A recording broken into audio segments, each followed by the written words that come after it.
带去读唐诗。宿业书三房，太平台不齐。作者明和人，诗篇。夕阳渡西岭，君服色已明。上月升夜凉，风前晚晴天。鸟人归玉清，燕鸟起初定。知此继续来，歌琴号路行。简介：明和人夜宿山寺，要来等候自动大学的好友丁代教这个时阵也未来，所以写这首的诗。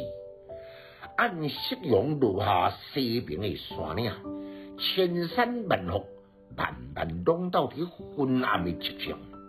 刹那间呢，迄个月影斜照几片的松林，突显夜晚清凉。风声、水声柔和共鸣，好似由虚空缥缈的天籁清音。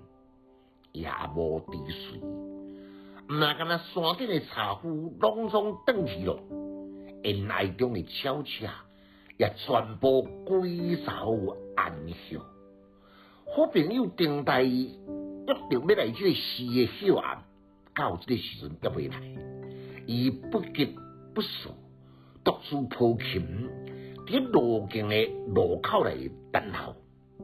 规篇的内容对这样只简单朴素，也无千百年来呢，竟然受到大多数人的喜爱，甚至朗朗上口。原因何在呢？无色性有色，无声性有声。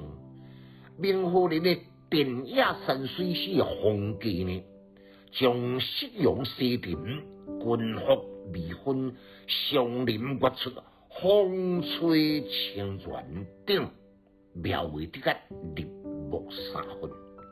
佮再加上抱琴伫等人的神态，自言而言，也就组成一幅清幽空灵、超尘脱俗的山水图，再再展现诗中有画、画中有诗，大概本调，莫怪就成为历久不衰名篇。读诗的囡仔白学派，有气质，还有文采，读诗快乐哦。